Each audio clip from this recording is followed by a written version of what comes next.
Petrol और diesel की कीमतों में कमी। पेट्रोल 2 रुपए सस्ता, नई कीमत 263 रुपए 45 पैसे फी लीटर मुकर्रर। डीजल की कीमत में 4 रुपए 79 पैसे कमी। डीजल की नई कीमत 279 रुपए 65 पैसे फी लीटर मुकर्रर कर दी गई। वफाकी हुकूमत ने पेट्रोलियम मसनूआत की नई कीमतों का नोटिफिकेशन जारी कर दिया।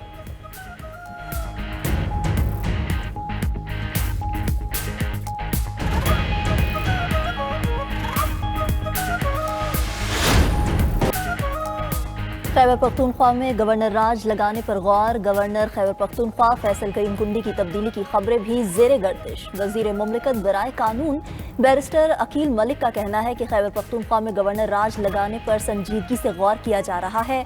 इब्तदाई तौर पर 2 माह के लिए गवर्नर राज लगाया जा सकता है, बाद में जरूरत पड़ने पर इसे मजीद बढ़ाया जा सकता है। ये एक आईनी इकदाम होगा जो जरूरत के तहत उठाया जाएगा। इसकी वजह सूबे में अस्करियत पसंदी और सरहदों की सूरत हाल है।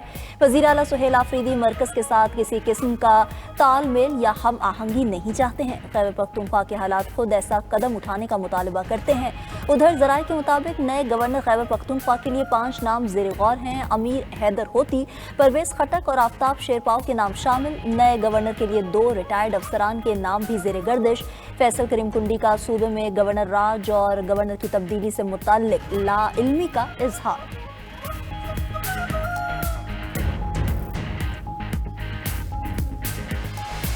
को तकरीबन 4 नवंबर से अब तक जो है वो आइसोलेशन में रखा गया है। ना उनकी बहनों की उनसे मुलाकात करवाई जा रही है, ना वकला की। तमाम पार्लियामेंटेरियन MPs, MNAs और सेनेटर्स, ये बाकायदा ऐलान हो चुका है कि ये इंशाअल्लाह ताला पहले इस्लामाबाद हाई कोर्ट के सामने पुरअमन एहतजाज करेंगे। इस NFC पर खैबर पख्तूनख्वा की अवाम, खैबर पख्तूनख्वा की तमाम सियासी जमातें, हम कोशिश करेंगे कि हमारा मौक़िफ़ एक ही हो। मेरे खिलाफ प्रोपेगेंडा किया जा रहा है। कुछ लोग चाहते हैं हम तसादुम की तरफ जाएं, हम ऐसा नहीं करेंगे। वज़ीर आला खैबर पख्तूनख्वा सुहेल आफरीदी की पेशावर में न्यूज़ कॉन्फ्रेंस। कहा कि बानी PTI को कैद तन्हाई में रखा जा रहा है। अडियाला के बाहर धरना देना मेरा अपना फैसला था। बानी PTI से ना मिलने देना एक वज़ीर आला के साथ नाइंसाफ़ी है। मंगल को PTI के तमाम पार्लियामेंटेरियंस इस्लामाबाद हाई कोर्ट के सामने एहतजाज करेंगे। केसेस जल्द सुनने की इस्तदा करेंगे। 92 न्यूज़ के प्रोग्राम नाइट एडिशन में गुफ्तगू करते हुए मुआवने खसूसी शफी जान ने कहा, हुकूमत ने हमेशा गैर आइनी काम किया। गवर्नर राज लगाने का शौक भी पूरा कर लें, फिर जो हुआ उसकी जिम्मेदार हुकूमत होगी।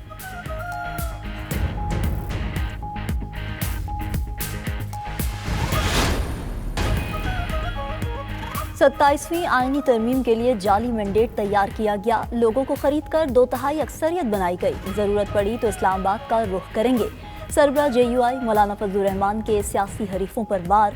मर्दान में तकरीब से खिताब में मौलाना फजलुर रहमान ने कहा कि अवाम के बजाय बड़े लोगों की ख्वाहिश पर आईनी तरमीम हो रही हैं। अवाम की ख्वाहिशात पर शब खून मारा जा रहा है। बानी PTI से गिला था, लेकिन मौजूदा हुक्मरानों ने भी कोई कसर नहीं छोड़ी। पिछली हुकूमतों के खिलाफ तहरीक चलाई, अब भी चलाएंगे। मैशत तबाह हो चुकी, आज आइन को खिलौना बना दिया गया।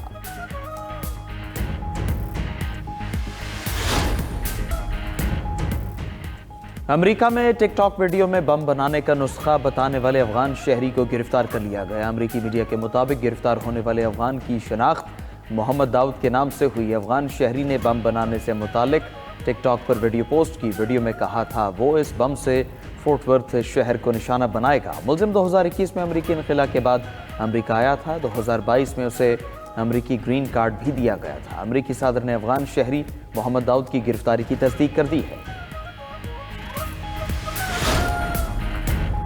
अफगान शहरी अमेरिका में संगीन जुराइम में मुलव्वस निकले। अमेरिकी महकमा होम लैंड सिक्योरिटी की रिपोर्ट जारी। अमेरिकी हुकाम के मुताबिक अफगान शहरी दहशतगर्दी में मुलव्वस पाए गए। अफगानियों की तरफ से पुलिस पर फायरिंग के वाक़यात भी सामने आए। अमेरिकी महकमा होम लैंड सिक्योरिटी के मुताबिक जुराइम पेशा अफराद को वापस उनके वतन भेजा जाएगा। तारकीन वतन के जुराइम की जिम्मेदार जो बाइडन हुकूमत को करार दिया गया।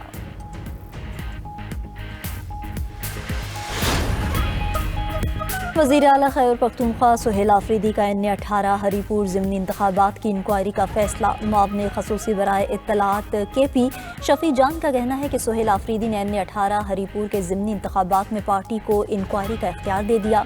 ضمنی الیکشن میں کلاس 4 سے ڈپٹی کمشنر تک کی مکمل انکوائری ہوگی۔ دھاندلی میں ملوث اہلکار یا افسر کے خلاف سخت تعدیبی کارروائی ہوگی۔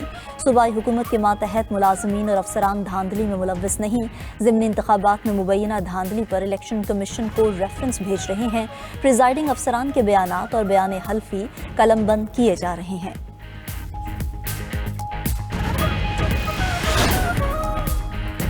اسرائیل کی جنگ بندی معاہدے کی مسلسل خلاف ورزیاں، غزہ کے علاقے رفح اور خان یونس میں اسرائیلی حملے، 4 فلسطینی شہید۔ صہیونی فوج جنگ بندی کے بعد سے 354 افراد کو شہید کر چکی۔ فلسطینی حکام کے مطابق شہداء کی مجموعی تعداد 70,100 سے تجاوز کر گئی۔ 1,70,983 افراد زخمی ہوئے۔ ادھر اسرائیل نے غزہ کے لیے نئے منصوبے کا خاکہ جاری کر دیا۔ فلسطینیوں کو اسرائیلی فوج کے زیر کنٹرول علاقوں میں منتقل کیا جائے گا۔ مصر نے غزہ میں سیکیورٹی نظام کے لیے سینکڑوں فلسطینی پولیس اہلکاروں کو تربیت دینا شروع کر دی۔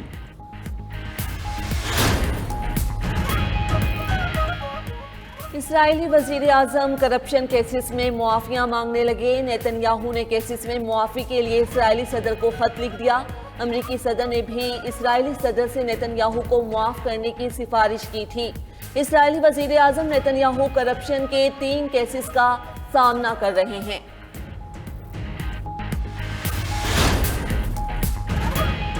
وینزویلا پر امریکی جنگ کا خطرہ منڈلانے لگا۔ وینزویلا نے ممکنہ امریکی حملے کے خدشے کے پیش نظر دفاعی تیاریوں میں اضافہ کر دیا۔ حکومت نے گوریلا طرز کی مزاحمت اور ہنگامہ خیزی کی نئی حکمت عملی تیار کر لی۔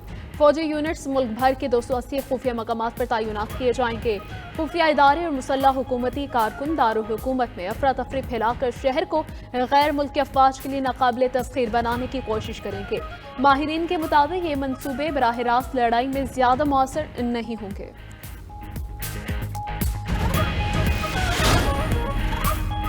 امریکہ ہمارے تیل کے وسیع ذخائر پر فوجی طاقت کے ذریعے قبضہ کرنا چاہتا ہے۔ وینزویلا کے صدر نکولس مادورو کا اوپیک کو لکھا خط منظر عام پر آ گیا۔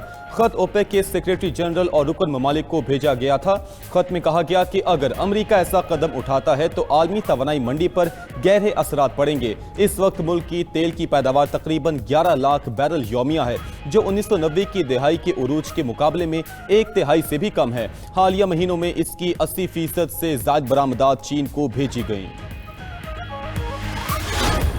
کرغزستان میں پارلیمانی انتخابات کے ابتدائی نتائج جاری۔ صدر جپاروف کے حامی کامیاب، تقریباً تمام نشستیں جیت لی۔ خبر ایجنسی کے مطابق زیادہ تر امیدوار وہی آزاد شخصیات تھیں جو جپاروف کے وفادار سمجھی جاتی ہیں۔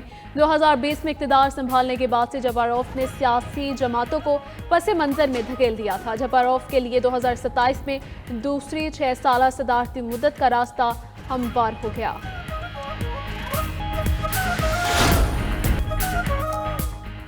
پارا چنار کے علاقے وسطی کرم میں فتنہ الخوارج کا چیک پوسٹ پر حملہ، فائرنگ کے تبادلے میں 4 دہشت گردوں کو جہنم واصل کر دیا گیا۔ پولیس کے مطابق دہشت گردوں سے مقابلے میں 2 اہلکار شہید ہوئے۔ وزیر داخلہ محسن نقوی کی شہید پولیس اہلکاروں کی قربانی کو خراج عقیدت، کہا کہ پولیس اہلکاروں کی بہادری پر فخر ہے۔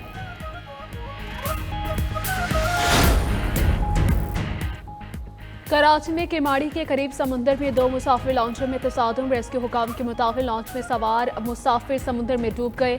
لانچ میں 20 سے 25 افراد سوار تھے۔ حادثے میں 2 خواتین جاں بحق ہو گئیں، 2 بچوں کی حالت تشویشناک۔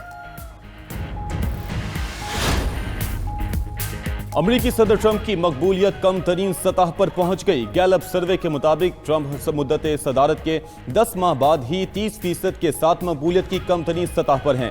60% عوام ٹرمپ کی کارکردگی سے غیر مطمئن نکلے۔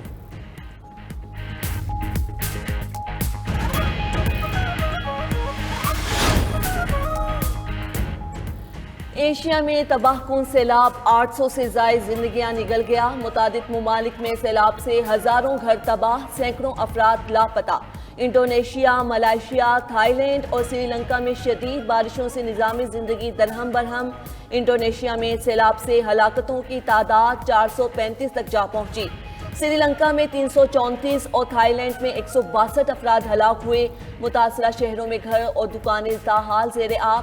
سمندری طوفان آج بھارت کے ساحلی علاقوں سے بھی ٹکرا گیا۔ ریاست تامل ناڈو میں شدید بارشوں اور دیوار گرنے سے 3 افراد ہلاک۔ मगरबी अमरीका बर्फानी तूफान की लपेट में आ गया। अमरीकी शहर ग्रैंड रैपिड ने बर्फ की सफेद चादर ओढ़ ली। शदीद बर्फबारी के बाद शिकागो की 2 एयरपोर्ट्स को बंद कर दिया गया। हजारों परवासें मंसूख। मुसाफिरों को घरों में रहने की हिदायत। मगरबी अमरीकी रियासतों में मंगल तक बर्फबारी का सिलसिला जारी रहेगा।